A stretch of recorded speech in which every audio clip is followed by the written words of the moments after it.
direct to you and in your face. You're listening to the Alex Jones Broadcasting Network. But I wanted to bring up Darrell Castle, former vice presidential candidate to Chuck Baldwin, and we appreciate him coming on with us. He's a very interesting fella.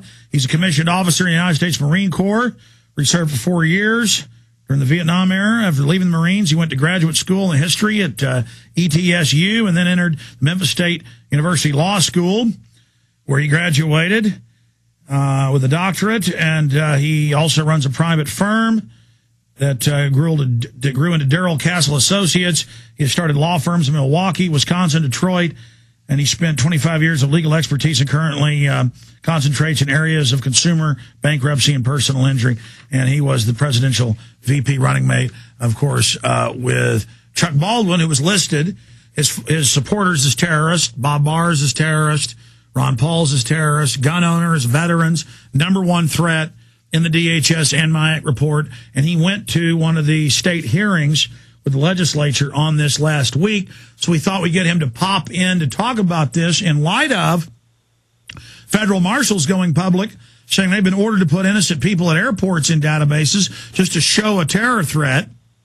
And now the Attorney General's saying, if you're on a no-fly, over 1,200,000 on it, you'll not be able to own guns. So we also have FBI training videos for local police saying, if somebody's got a cell phone, put them in a terror database for life. So it's just the total federalization, the police being turned into secret police. And now you've got Obama openly saying on October 8th, the kids will all assemble in America with big screen TVs and auditoriums with him, asking them to serve him with his agenda. Al Gore at auditoriums. We're going to play this audio later. It's up on the website, saying that your parents don't know what they're doing. Global warming's real. Your parents are bad, like people that wanted to keep blacks as slaves. I mean, we're entering a vortex of Soviet Nazification. And I wanted to talk to Darrell Castle about this. Mr. Castle, good to have you on with us. Thank you, Alex. It's good to be with you.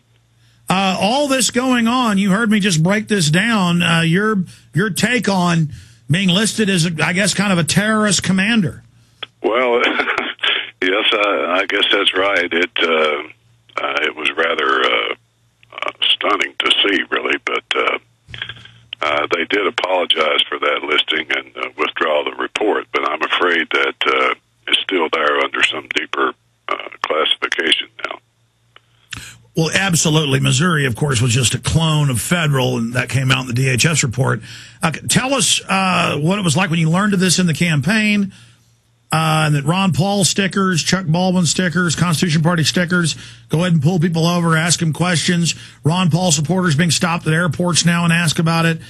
And then going to these hearings, what you learned.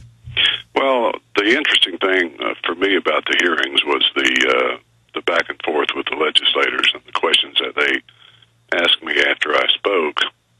But listening to the testimony of the police officers that they had there and how they used this report and what they thought about the entire MIAC process and that sort of thing was fascinating, because they had two police captains from the Kansas City Police Department.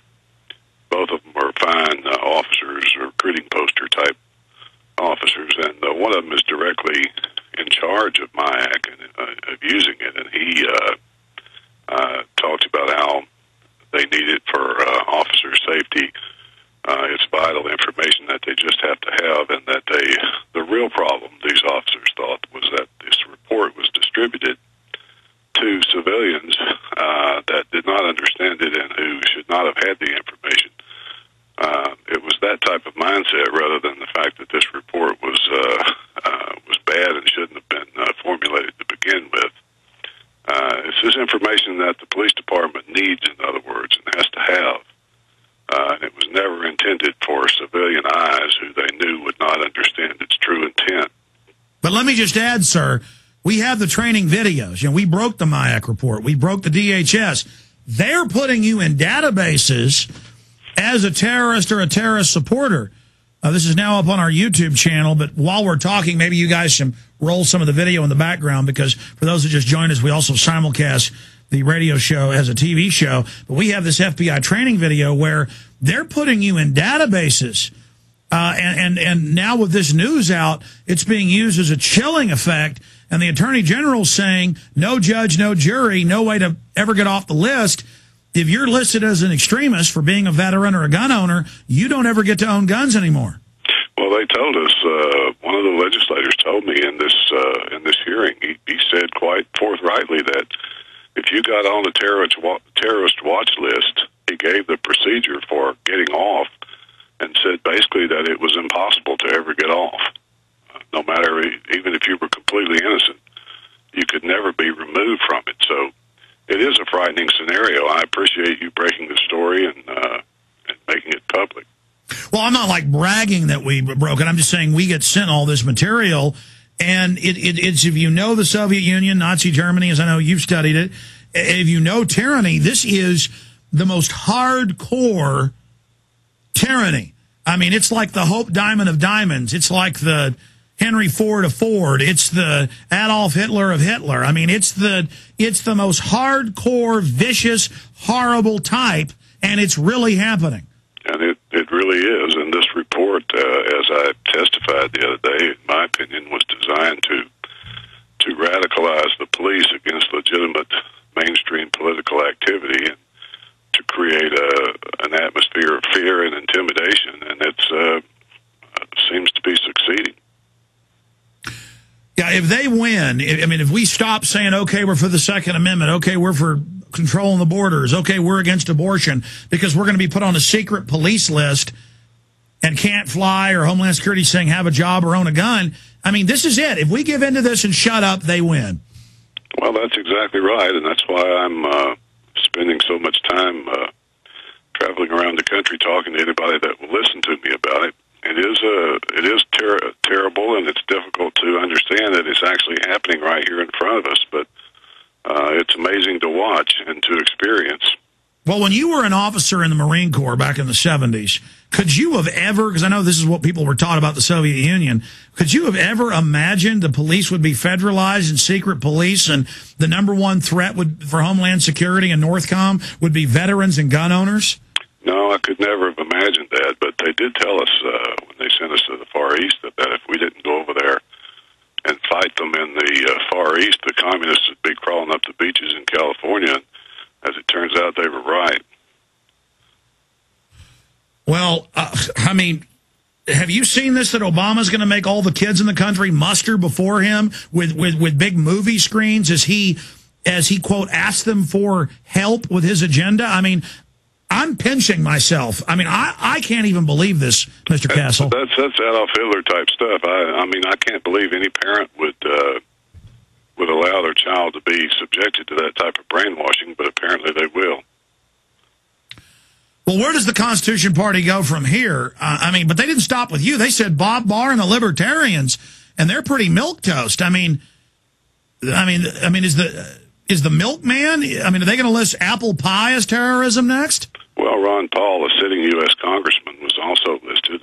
He's a fairly calm individual, and a lot of people support him. In fact, over 270 congressmen have endorsed his audit the Fed bill. So, he's really not that dangerous. But these folks they're amazing. I'm telling you. I suppose you're right.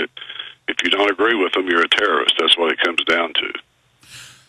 I do think it's backfiring on them, though. Americans have enough memory of tyranny, at least from Hollywood, of what it looks like, and people that are veterans that have seen it around the world, but these people aren't stopping. They say they're going for broke. So how do you think this is all going to end? I somewhat follow the line of reasoning that your former guest had. And so it looks terrible.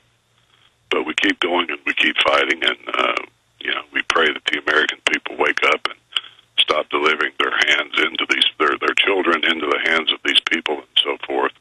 Stop buying their drugs and taking their vaccines and so forth. And perhaps it can at least be slowed down. Well, that's another thing. October 8th, because they're still doing this Obama thing, everyone should not send their children to the government schools, at least on that day.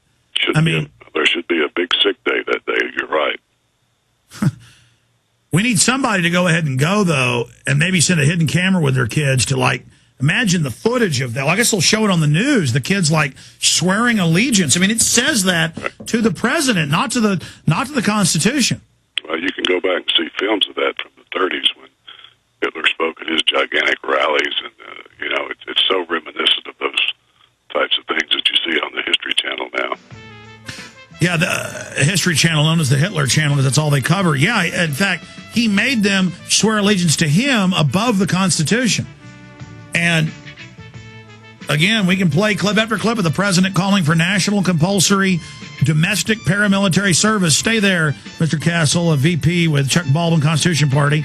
He was at the hearing. I want to hear a little more about his testimony, his view, and what he'd like to see happen with these reports.